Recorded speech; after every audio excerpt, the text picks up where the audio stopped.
अस्सलाम वालेकुम dear students. आज के लेक्चर में हम चैप्टर नंबर 9 एरोमेटिक हाइड्रोकार्बन्स में रिएक्शन बिहेवियर स्टडी करेंगे। हमने देखा कि काफ़ी सारे बेंजीन के जो रिएक्शंस हैं उसमें जो मेन रिएक्शन ये परफॉर्म कर सकते थे वो थे इलेक्ट्रोफिलिक सब्स्टिट्यूशन रिएक्शंस। अब ये चीज़ कैसे मज़ीद प्रोसीड करती है उसे हम देखेंगे। और लास्टली हमने देखा था कि ओरिएंटेशन इन बेंजीन या डायरेक्टिव इफेक्ट ऑफ सब्स्टिट्यूएंट ये क्या होता है। तो ओरिएंटेशन इन बेंजीन का मतलब क्या है, ओरिएंटेशन किसे कहते हैं। Orientation basically the process of determination of position of new substituent in already substituted benzene is called orientation in benzene. यानी आपके पास एक ऐसा डिटर्मिनेशन का प्रोसेस जिसमें पहले से मौजूद है बेंजीन में एक सब्स्टिट्यूएंट और नया आने वाला सब्स्टिट्यूएंट उस पहले से मौजूद सब्स्टिट्यूएंट के नेचर के अकॉर्डिंग जो है रिंग में आकर अपनी जगह लेगा, अपनी पोजीशन जो है ऑक्यूपाई करेगा। इस चीज को कहते हैं ओरिएंटेशन। फिर हमने स्लाइटली सा ये देखा था, it means that the group present in the mono substituted benzene ring has the directive effect and thus determines the position or orientation for the new incoming groups. फिर हमने ये देखा था कि जो group already mono substituted benzene में मौजूद होता है, यानी पहली दफा रिंग के साथ जो ग्रुप आकर एज अ सब्स्टिट्यूशन हिस्सा बनता है रिंग का, जिसकी वजह से हम उसे मोनो सब्स्टिट्यूटेड बेंजीन कह रहे हैं, उसका एक डायरेक्टिव इफेक्ट होता है। वो डायरेक्शन प्रोवाइड करता है, वो डिटरमिन करता है पोजीशन या ओरिएंटेशन नए आने वाले इनकमिंग ग्रुप के लिए। Thus on the basis of the directive effect groups are divided into two types. लिहाजा इसी बुनियाद पर जो डायरेक्टिव इफेक्ट के नेचर को देखते हुए ग्रुप्स को दो हिस्सों में बांटा गया है। एक है जी ortho and para directing groups और दूसरे होते हैं जी मेटा डायरेक्टिंग ग्रुप्स। अब वन बाय वन हम इन ग्रुप्स की नेचर और इनका रिएक्शन पर इन्हिसार देखेंगे कि ये कैसे इफेक्ट करते हैं रिएक्शन को। तो फर्स्ट वन है ortho and para directing groups. Ortho and para directing groups की बात की जाए, these groups release electrons to the benzene ring, thereby facilitating the availability of electrons to the electrophiles at ortho and para positions. अब ये ऐसे groups होते हैं जो बेंजीन रिंग को इलेक्ट्रॉन्स प्रोवाइड करते हैं, रिलीज करते हैं इलेक्ट्रॉन्स, उसे स्ट्रॉन्ग बनाते हैं। thereby facilitating the availability of electrons, ज्यादा से ज्यादा ये अगर रिंग का हिस्सा बने हुए हैं तो ये इलेक्ट्रॉन ज्यादा देंगे, बेंजीन रिंग को इलेक्ट्रॉन रिच कर देंगे। अब ज्यादा अवेलेबिलिटी जब इलेक्ट्रॉन्स की रिंग पर होगी तो इलेक्ट्रोफाइल का अटैक आसानी हो सकता है। लेकिन कंडीशन क्या है कि ये आर्थो और पैरा पोजीशन पर ही इलेक्ट्रोफाइल जो है अवेलेबिलिटी ऑफ इलेक्ट्रॉन की वजह से जो है अटैक कर सकते हैं। तो ये इलेक्ट्रॉन रिच बनाना इन ग्रुप्स का बेंजीन रिंग को क्या फायदा देता है। This results in the increased chemical reactivity of benzene ring towards electrophile. इससे क्या होता है कि बेंजीन रिंग की जो केमिकल रिएक्टिविटी है इलेक्ट्रोफाइल की तरफ वो बढ़ जाती है, यानी केमिकल रिएक्शन बढ़ जाएगा, रिएक्टिविटी बढ़ जाएगी। क्योंकि अगर आपका रिंग इलेक्ट्रॉन रिच है तो इलेक्ट्रोफाइल्स तो आपके पास ऐसी स्पीशीज होती हैं which is in search of electron. तो रिंग क्योंकि ऐसे ग्रुप्स की वजह से इलेक्ट्रॉन रिच हो रहा है, ज्यादा अवेलेबिलिटी है इलेक्ट्रॉन्स की, तो इलेक्ट्रोफाइल का अटैक ज्यादा होगा। जब उसका अटैक ज्यादा होगा तो हम कहेंगे कि केमिकल रिएक्टिविटी इंक्रीज कर रही है, जो ये एक सबसे बड़ी जो है इसकी अचीवमेंट है। The benzene ring can offer more than one positions ortho and para two the new incoming groups. अब ये जो बेंजीन रिंग होती है अवेलेबिलिटी ऑफ इलेक्ट्रॉन्स बढ़ने की वजह से ये एक से ज्यादा पोजीशन ऑफर करती है नए आने वाले ग्रुप को, और वो पोजीशन क्या है हो सकती है ऑर्थो और दूसरी पैरा। इसीलिए इन ग्रुप्स को कहते हैं these groups are called ortho and para directing groups. Directing groups इसलिए कह रहे हैं कि क्योंकि ये अगर रिंग में पहले से मौजूद हैं तो ये डायरेक्शन देंगे नए आने वाले ग्रुप को, या तो वो ऑर्थो पर जाकर अटैच हो या वो पैरा पर जाकर अटैच हो। इसीलिए इन्हें ऑर्थो एंड पैरा डायरेक्टर्स भी कहा जाता है। तो यहाँ से एक शॉर्ट क्वेश्चन भी आपसे पूछा जा सकता है, और अमूमन ओरिएंटेशन लॉन्ग क्वेश्चन भी बनता है पूरा टॉपिक, और जिसमें आप दोनों टाइप्स भी मेंशन करेंगे, ortho and para and meta directing groups. तो ऑर्थो के हवाले से अलग क्वेश्चन पूछने के what are ortho and para directing groups, तो ये सारे आप पॉइंट्स देखेंगे और साथ एग्जाम्पल कोट करेंगे जो अभी हम देखते हैं। अच्छा, अब इसमें होता क्या है कि फॉर एग्जाम्पल ये आपके पास एक कंपाउंड है टॉलिन जिसे हम कहते हैं, इसके आप 2 मॉलिक्यूल्स ले रहे हैं और इसकी आप नाइट्रेशन करने जा रहे हैं। तो नाइट्रेशन करने पर इसमें होता क्या है कि आप नाइट्रेशन का आपने मीडियम पढ़ा हुआ है कि नाइट्रिक एसिड का इस्तेमाल होगा और एज अ कैटलिस्ट आप सल्फ्यूरिक एसिड का इस्तेमाल करेंगे। टेम्परेचर दिया जा रहा है 30 से 40 डिग्री सेंटीग्रेड टेम्परेचर। 2 मॉलिक्यूल्स इसके भी यूज हो रहे हैं। जब आप 30 से 40 डिग्री सेंटीग्रेड टेम्परेचर देते हैं तो ये अब नाइट्रेशन हो रही है। नाइट्रेशन का मतलब है कि आपके रिंग पर नाइट्रो ग्रुप ने आकर अटैच होना है। तो इस लो टेम्परेचर पर क्या होता है कि क्योंकि ये आपके पास जो मिथाइल है ये ऑर्थो पैरा डायरेक्टर है, तो ये नए आने वाले को एक पोजीशन ऑर्थो की दे देगा और एक पोजीशन पैरा की देगा, जिसकी वजह से आपको 2 पॉसिबल प्रोडक्ट्स जो है यहाँ बनते हुए दिखाई देंगी। जैसा कि पहली प्रोडक्ट आप देख सकते हैं कि आने वाला जो नाइट्रो ग्रुप है वो ऑर्थो पोजीशन पर जाकर अटैच हो रहा है और इसके साथ वाले जो दूसरे प्रोडक्ट में आप देख सकते हैं वही नाइट्रो पैरा पोजीशन पर आकर अटैच हुआ। तो ये 2 प्रोडक्ट्स हमें मिल रही हैं जब आपके पास कोई ऑर्थो या पैरा डायरेक्टिंग ग्रुप पहले से रिंग पर मौजूद हो, तो वो नए आने वाले ग्रुप को ऑर्थो और पैरा पोजीशंस ही जो है डायरेक्शन देगा कि वहां पर आकर ग्रुप लगे। तो इसका जो नाम बनेगा वो बनेगा ऑर्थो नाइट्रोटोलाइन और ये बन जाएगा पैरा नाइट्रोटोलाइन और 7 2 वाटर के मॉलिक्यूल्स भी जो है 7 प्रोडक्ट में बनेंगे। ये था 30 से 40 डिग्री सेंटीग्रेड पर introduction of nitro group in the ring. अब आप यही चीज मजीद देखते हैं कि हम क्या करते हैं, इसका इफेक्ट देखेंगे। The electron releasing effect of methyl group is significant. Methyl groups का इलेक्ट्रॉन रिलीज करने का इफेक्ट बहुत वाजे होता है and it makes the ring a good nucleophile, जिसकी वजह से ये रिंग को एक अच्छा न्यूक्लियोफाइल बना देता है और आपके पास नेगेटिव सेंटर बन जाएगा तो वो पॉजिटिव की तलाश में रहता है, इसलिए इलेक्ट्रोफाइल आसानी से आकर अटैक कर सकते हैं। Due to this increase reactivity more nitro groups can enter the ring. ज्यादा से ज्यादा नाइट्रो ग्रुप्स रिंग पर एंटर हो सकते हैं, लेकिन जैसे जैसे आप टेम्परेचर बढ़ाते जाएंगे उनकी एडिशन पॉसिबल होती जाएगी। जैसे कि अभी वही आप पॉसिबल केस देख रहे हैं कि ये टोलाइन है अगेन, फिर इसमें नाइट्रेशन की जा रही है 60 से 70 डिग्री सेंटीग्रेड टेम्परेचर अब बढ़ा दिया गया है पहले से, तो क्या हुआ कि फिर भी 2 पॉसिबल प्रोडक्ट्स बन रही हैं। अब 2 पॉसिबल प्रोडक्ट्स में दोनों पोजीशंस जो है ना इन्होंने ऑक्यूपाई कर ली हैं। अब वो कैसे ऑक्यूपाई कर ली हैं कि आप देख सकते हैं कि आपके पास 2 पर भी नाइट्रो 4 पर भी नाइट्रो तो डाई नाइट्रोटोलाइन और आपके पास 2 पर भी नाइट्रो और 6 पर भी नाइट्रो ये डाई नाइट्रो टोलाइन और इसी तरह आपके पास जो है कंडीशन में 7 वाटर मॉलिक्यूल्स बन रहे हैं। इसी तरह आपके पास एक और पॉसिबिलिटी है कि अगर आप इसी टोलाइन की नाइट्रेशन करें और 100 डिग्री सेंटीग्रेड पर जब ये काम होगा, यानी आपने फुल मैक्सिमम टेम्परेचर और दे दी है, तो तमाम पोजीशंस ऑक्यूपाई हो जाती हैं। तमाम पोजीशन ऑक्यूपाई कैसे हो जाती हैं? तमाम ऑर्थो और पैरा की पोजीशन पर आकर नाइट्रो ग्रुप रिंग में एंटर हो गया है। तो 3 वाटर मॉलिक्यूल साथ बन रहे हैं, जनरेट हो रहे हैं। तो ये बनेगा 2,4,6 ट्राई नाइट्रोटोलाइन TNT। ये इस तरह से आपने देखा कि जब पहली दफा आपने 30 से 40 डिग्री सेंटीग्रेड टेम्परेचर दिया था तो आपके पास सिंगल प्रोडक्ट्स बन रही थी, एक ऑर्थो और एक पैरा वाली। फिर आपने देखा कि मजीद जब आप टेम्परेचर 60 से 70 तक रेज कर देते हैं तो वही नाइट्रो मजीद ऑर्थो के साथ पैरा को भी ऑक्यूपाई कर रहा है और ऑर्थो के साथ यहाँ पे ये नाइट्रो यहाँ पर नहीं आएगा, ये नाइट्रो यहाँ पर अटैच होगा। ये करेक्शन कर लीजिएगा क्योंकि ये 2,6 डाई नाइट्रो है तो ये इस जगह पर नाइट्रो नहीं होगा, ये वरना ये सेम हो जाते हैं। ये नाइट्रो आप यहाँ से नेग्लेक्ट समझे, ये यहाँ पर अटैच होगा तो जिसकी वजह से ये 2 और फिर 3 4 5 6 पे ये नाइट्रो बन जाएगा, यानी 2 और 6 पर 2 नाइट्रो लगे हुए हैं तो डाई नाइट्रोटोलाइन। इसी तरह आपके पास जब आपने 100 डिग्री सेंटीग्रेड टेम्परेचर प्रोवाइड किया तो तमाम ऑर्थो और पैरा तमाम पोजीशंस ऑक्यूपाई हो चुकी हैं। ऐसे हम कहते हैं TNT, this is very very important. और ये हवाले से आपसे पूछ लिया जाए कि how will you convert methyl into TNT या ट्राई नाइट्रोटोलाइन, तो आप ये कंपाउंड और ये कंडीशन के साथ सेम टेम्परेचर के साथ ये रिएक्शन लिखेंगे। तो इस तरह से आपने ये इफेक्ट देखा कि किस तरह से ये काम करता है। मजीद हम देखेंगे कि कौन से ऐसे ग्रुप्स होंगे जो ऑर्थो और पैरा डायरेक्टर्स होंगे।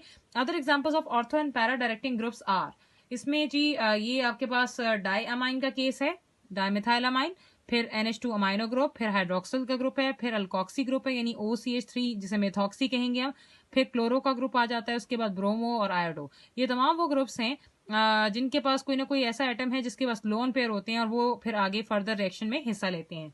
अब आप ये जो एक पूरा बिहेवियर देख रहे हैं ये रेजोनेंस फॉर्म है हमने एक एग्जाम्पल जो है रखी है ताकि आप समझ सकें कि कैसे केमिकल रिएक्टिविटी बढ़ जाती है किसी भी ऑर्थो पैरा डायरेक्टिंग ग्रुप के होने की वजह से, कैसे वो इलेक्ट्रॉन डेंसिटी देता है, कैसे इलेक्ट्रोफाइल का अटैक सिर्फ ऑर्थो और पैरा पर ही क्यों होता है। तो आप इन तमाम बातों को यहाँ पर आसानी से अंडरस्टैंड कर सकेंगे। एक एग्जाम्पल हम ले रहे हैं फिनोल की, और OH आपके पास क्या है, एक ऑर्थो पैरा डायरेक्टर है जो आप यहाँ देख सकते हैं ऊपर एग्जाम्पल के ऑर्डर में भी। तो ये OH पे ऑक्सीजन के पास 2 लोन पेयर्स होते हैं। अभी आपने पढ़ा कि ऑर्थो पैरा डायरेक्टर एक ऐसा डायरेक्टर होता है जो अपने इलेक्ट्रॉन्स बेंजीन को देता है। अब ये एक अपना लोन पेयर रिंग की तरफ जो है फॉरवर्ड करेगा, तो ये यहाँ से इलेक्ट्रॉन शिफ्ट हो जाएंगे, इस सिंगल बॉन्ड को डबल में कन्वर्ट कर देंगे, जो आप नेक्स्ट में देख सकते हैं। क्योंकि ऑक्सीजन अपना एक इलेक्ट्रॉन का पेयर दे रही है तो ये पॉजिटिव हो जाएगी और इसके पास बकिया एक ही इलेक्ट्रॉन पेयर बच जाता है। अब जैसे ही ये वाली कार्बन ऊपर वाली ऑक्सीजन के साथ डबल बॉन्ड बनाती है तो ये 5 बॉन्ड तो बना नहीं सकती, फौरन से ये रिंग वाला जो आपके पास इलेक्ट्रॉन है ये बाहर शिफ्ट हो जाता है, जो नेक्स्ट में आप देख सकते हैं नेगेटिव चार्ज की सूरत में। तो इस तरह से 2 चेंजेस आपने देखे, यानी इलेक्ट्रॉन पेयर का बॉन्ड बनाना और रिंग के इलेक्ट्रॉन का बाहर आना। फिर जब रिंग के इलेक्ट्रॉन पेयर को आप बाहर लाएंगे तो नेगेटिव चार्ज की सूरत में से शो करेंगे। फिर सेकंड में क्या होता है, ये रेजोनेंस के लिए इंटर कन्वर्टेबल का साइन है, एरो डबल हेडेड एरो की सूरत में। अब ये जो नेगेटिव जो चार्ज है ये बाहर स्टेबल तो नहीं होता, ये क्या करता है, ये दोबारा रिंग में शिफ्ट होता है। ये रिंग में जब वापस शिफ्ट होगा तो नेक्स्ट में आप देख सकते हैं कि बॉन्ड जब रिंग में जाएगा तो बॉन्ड बन जाएगा, जब रिंग से बाहर आएगा तो इलेक्ट्रॉन की सूरत में आएगा। तो ये जब अंदर जाता है तो आप नेक्स्ट में देख सकते हैं बॉन्ड बन गया, और ये इससे नेक्स्ट वाला जो है वो बाहर शिफ्ट हो जाएगा, जो आप यहाँ देख सकते हैं इलेक्ट्रॉन की सूरत में है। ऊपर आपने कुछ नहीं करना, जहां जहां हम मूव करवा रहे हैं वहां वहां चेंजेस होंगे। अब नेक्स्ट में क्योंकि ये इलेक्ट्रॉन जो है बाहर आ चुका है, ये दोबारा अंदर घुसेगा तो नेक्स्ट वाला जो बॉन्ड है बाहर शिफ्ट हो जाएगा, जो आप देख सकते हैं। ये जब अंदर जाता है तो नेक्स्ट में आप यहाँ बॉन्ड देख रहे हैं, और ये वाला जब बाहर आता है तो यहाँ पे इलेक्ट्रॉन देख रहे हैं। फिर नेक्स्ट में क्या होगा कि ये इलेक्ट्रॉन दोबारा रिंग में अंदर जाएगा, जो आप आगे बॉन्ड की सूरत में देख रहे हैं, और ये वाला डबल बॉन्ड वापस शिफ्ट हो जाता है लोन पेयर की सूरत में, ऑक्सीजन पर आ जाता है और पॉजिटिव चार्ज भी खत्म हो गया। लेकिन इस सारे किस्से में हुआ क्या, आप अगर पहले स्ट्रक्चर और आखिरी स्ट्रक्चर को देखें तो दोनों सिमिलर हैं, लेकिन एक चीज का फर्क आप देखेंगे कि आपके बॉन्ड्स की लोकेशन का फर्क, इसे हम रेजोनेंस कहते हैं। आपने कैक्यूज के स्ट्रक्चर में भी पढ़ा था कि जब उसने बेंजीन के स्ट्रक्चर के बारे में बात की थी तो उसने इस और इस फॉर्म को रेजोनेंस हाइब्रिड कहा था, जो आज आपने बकायदा देखी है। दूसरी अहम बात कि ऑर्थो और पैरा डायरेक्टिंग ग्रुप्स पर ही क्यों अटैक हो रहा है उन पोजीशंस पर। आप अगर ये पोजीशन देखें तो ये ऑर्थो पोजीशन है जो नेगेटिव है, ये पैरा पोजीशन है जो नेगेटिव है, ये भी ऑर्थो पोजीशन है जो नेगेटिव है during this all resonance form. तो ये जो नेगेटिव सेंटर्स हैं, जब भी कोई इलेक्ट्रोफाइल आकर अटैक करेगा वो पॉजिटिव सेंटर होता है, तो पॉजिटिव नेगेटिव पर इजीली हमला करता है बजाय न्यूट्रल पोर्शंस की।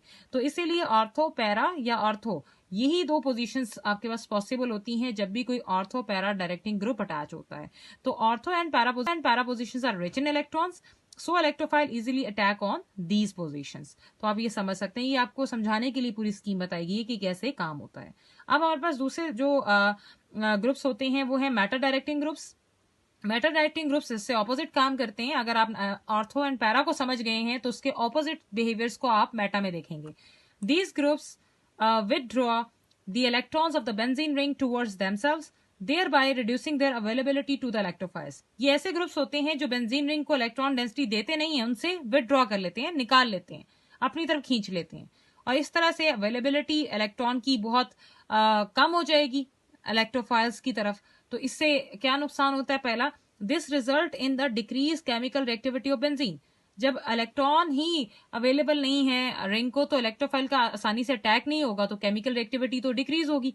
Moreover, due to the electron withdrawing effect of such substituents, the ortho and para positions are rendered more electron deficient than meta position। Electron withdrawing effect की वजह से ऐसे सब्स्टिट्यूएंट जब रिंग के साथ अटैच हैं और वो इलेक्ट्रॉन खींच रहे हैं अपनी तरफ, तो ऑर्थो और पैरा पोजीशन क्योंकि ज्यादा इलेक्ट्रॉन रिच होती थी, जब खींचेंगे तो वहां से इलेक्ट्रॉन्स निकलेंगे ज्यादा, तो ये वो पोजीशन इलेक्ट्रॉन डेफिशिएंट हो जाएंगी, उस पर कमी हो जाएगी बनिस्बत मेटा के। दस the incoming electrophile will prefer to attack on meta position rather than ortho and para position। तो आने वाला इलेक्ट्रोफाइल प्रेफर करेगा कि वो मेटा पोजीशन पर अटैक करे बनिस्बत ऑर्थो एंड पैरा के, जो पहले से ही इलेक्ट्रॉन जो है डेफिशिएंट है, उनमें इलेक्ट्रॉन की कमी है। तो ऐसे ग्रुप्स को these groups are called meta directing groups, इन्हें मेटा डायरेक्टिंग ग्रुप्स भी कहा जाता है और ये मेटा डायरेक्टर्स भी कहलाते हैं। फॉर एग्जाम्पल आप इसी चीज को इस केस में देख सकते हैं कि ये एक बेंजीन के ऊपर नाइट्रो ग्रुप लगा हुआ है, ये नाइट्रो बेंजीन है। अगेन इस पे जो नाइट्रो ग्रुप है ये एक मेटा डायरेक्टर है। तो जब आप इसके साथ कोई भी प्रोसेस करेंगे तो ये आने वाले को मेटा पोजीशन पर ही अटैच करने की जो है डायरेक्शन देगा। अब इसकी हम नाइट्रेशन करने जा रहे हैं, तो नाइट्रेशन के लिए अगेन आप नाइट्रिक एसिड और सल्फ्यूरिक एसिड का इस्तेमाल करते हैं। 95 डिग्री सेंटीग्रेड टेम्परेचर देते हैं, तो क्या होता है कि नाइट्रो ग्रुप जो रिंग में इंट्रोड्यूस होगा वो आकर मेटा पोजीशन पर ही लग सकता है और साथ वाटर का जो मॉलिक्यूल वो भी प्रोड्यूस होता है। तो ये इस तरह से इसका बिहेवियर जो है हम देखते हैं मेटा की सूरत में। अब जनरली अगर हम बात करें, the substitution of the third nitro group is not possible in that case. Other examples of meta directing groups are, इसके अलावा भी कुछ एग्जांपल्स हैं जो मेटा डायरेक्टिंग ग्रुप्स में काउंट होती हैं। ये है जी NR3 टर्शियरी अमाइन, फिर सायानो का ग्रुप है कार्बन ट्रिपल बॉन्ड N के साथ, फिर कार्बोक्सिलिक एसिड है, फिर एल्डिहाइड है और फिर कीटोनिक ग्रुप है COR। तो आपने ये चीज जहन में रखनी है कि ये सारे मेटा डायरेक्टर्स हैं जो आने वाले को कहां पर पोजीशन देंगे कि वो कहां पर अटैच हो सके, वो आपके पास उस जगह पर अटैच हो जो मेटा पोजीशन है। क्योंकि अगर हम देख सकते हैं कि क्योंकि ये मेटा डायरेक्टर्स हैं तो मेटा डायरेक्टर्स हमेशा मेटा पोजीशन ही ऑफर करते हैं इनकमिंग ग्रुप को, क्योंकि पहले से वो मेटा डायरेक्टर्स लगे हुए हैं। इसी तरह का बिहेवियर आप यहाँ पर भी देख सकते हैं कि इसमें एक एग्जाम्पल हम ले रहे हैं जिसमें सायनो ग्रुप अटैच है और सायनो ग्रुप में जो इनकी कंडीशन होती है कि जब भी कोई रिंग के साथ जो भी एटम अटैच होता है वो उसका अगर next atom multiple bond carrying है तो आपके पास ऐसे ग्रुप्स मोस्टली मेटा डायरेक्टर्स होते हैं, प्लस उनके पास लोन पेयर भी होता है मल्टीपल बॉन्ड्स केस। तो नाइट्रो ग्रुप के लिए हमने पहले केस हमने स्टडी देखा था, अभी एग्जांपल देखी थी। अब हम सायानो ग्रुप ले रहे हैं, यानी रिंग के साथ कार्बन है और कार्बन का नाइट्रोजन के साथ ट्रिपल बॉन्ड होता है और नाइट्रोजन के पास एक लोन पेयर है। अगर आप इसका बिहेवियर देखें, क्योंकि ये एक मेटा डायरेक्टर है और इसका काम इलेक्ट्रॉन डेंसिटी देना नहीं खींचना है, तो ये जो बेंजीन रिंग का ये जो इलेक्ट्रॉन है पेयर, ये अपनी तरफ खींचेगा कार्बन नाइट्रोजन की वजह से। तो यहां पर आप नेक्स्ट में देख सकते हैं यहाँ डबल बॉन्ड आ गया और जब यहां से ये इलेक्ट्रॉन शिफ्ट हुआ नेक्स्ट कार्बन और कार्बन के दरमियान, तो ये वाली जो कार्बन है ये इलेक्ट्रॉन डेफिशिएंट हो गई। तो ये पोजीशन आपके पास जो कि ऑर्थो पोजीशन है ये पॉजिटिव हो जाती है, जो पिछले केस में ऑर्थो पैरा डायरेक्टर के केस में नेगेटिव थी, इलेक्ट्रॉन रिच थी, अब इलेक्ट्रॉन डेफिशिएंट हो गई। दूसरा काम क्या हो जाती है, जो पिछले केस में ऑर्थो पैरा डायरेक्टर के केस में नेगेटिव थी, इलेक्ट्रॉन रिच थी, अब इलेक्ट्रॉन डेफिशिएंट हो गई। दूसरा काम क्या हुआ कि जब ये कार्बन इसके साथ डबल बॉन्ड बनाती है तो कार्बन 5 बॉन्ड तो बना नहीं सकती, तो ये नाइट्रोजन और कार्बन के दरमियान का एक बॉन्ड, एक इलेक्ट्रॉन पेयर नाइट्रोजन पर शिफ्ट हो जाता है, जिसकी वजह से नाइट्रोजन पर एक लोन पेयर मजीद आ जाएगा और ये पॉजिटिव हो जाती है। आप ये भी जहन में रखिएगा, नाइट्रोजन 3 बॉन्ड बनाती है और अगर ये 4 बना रही है तो ये पॉजिटिव हो जाती है। पॉजिटिव आपने जहन में रखना है, ये नाइट्रोजन पॉजिटिव है।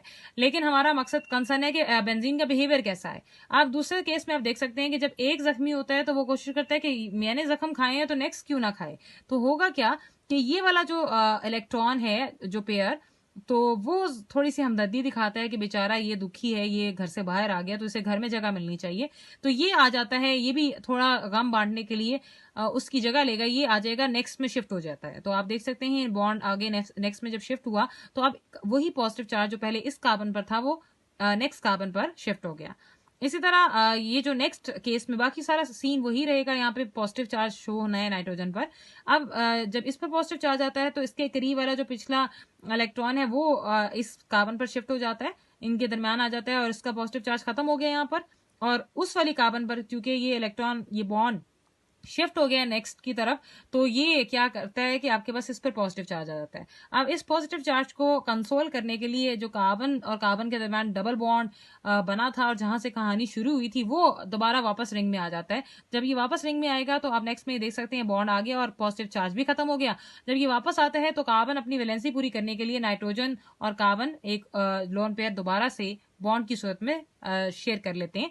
तो इस तरह से आप ये पहले और आखिरी स्ट्रक्चर को सेम देख रहे हैं और सिर्फ फर्क क्या है, लोकेशंस का फर्क है, जो कि डीलोकलाइजेशन ऑफ इलेक्ट्रॉनिक क्लाउड की वजह से, रेजोनेंस की वजह से तब्दील हुई। Ortho and para positions are deficient in electrons, so electrophile cannot attack on these positions. Only meta position are available for electrophilic attack. आपने देखा कि ऑर्थो पोजीशन, ये भी ऑर्थो है, ये भी ऑर्थो है और ये नीचे पैरा पोजीशन, ये तमाम जो है इलेक्ट्रॉन डेफिशिएंट हैं, इन पर इलेक्ट्रॉन की कमी है और ये पॉजिटिव चार्ज कैरिंग है, जिसकी वजह से इलेक्ट्रोफाइल पे भी पॉजिटिव चार्ज होता है, वो इन पोजीशंस पर अटैक नहीं कर पाएगा। तो सिर्फ एक ही पोजीशन बचती है जो कि मेटा पोजीशन होती है, जिस पर आकर इसका जो इलेक्ट्रोफाइल का अटैक आसानी से पॉसिबल है। इसीलिए इलेक्ट्रोफाइल का अटैक मेटा पोजीशंस पर आसानी से हो सकता है जब भी कोई मेटा डायरेक्टर अटैच हो। तो ये था ऑर्थो और पेटा डायरेक्टर्स का बिहेवियर। ये आपने क्वेश्चंस अच्छे तरीके से तैयार करने हैं और ये आपको एक्स्ट्रा समझाने के लिए बिहेवियर शो किया गया है। आप डेफिनेशंस, ग्रुप्स और एग्जांपल्स जो आपके टेक्स्ट में मौजूद है वो अच्छी तरह से करेंगे और इनको देखेंगे ताकि आपको समझ आ जाए कि कैसे ये बिहेवियर शो होता है। और इससे शॉर्ट क्वेश्चंस भी आते हैं, लॉन्ग क्वेश्चंस भी आते हैं। व्हाट आर ऑर्थोपैरा डायरेक्टर्स या what are meta directors, give examples. तो ये आपने अच्छी तरह से इस टॉपिक को तैयार करना है। अब हमारा लास्ट एक जो है टॉपिक रह गया इस चैप्टर के हवाले से, वो इंशाल्लाह हम नेक्स्ट में डिस्कस करेंगे। आज के लिए इतना ही। Best of luck.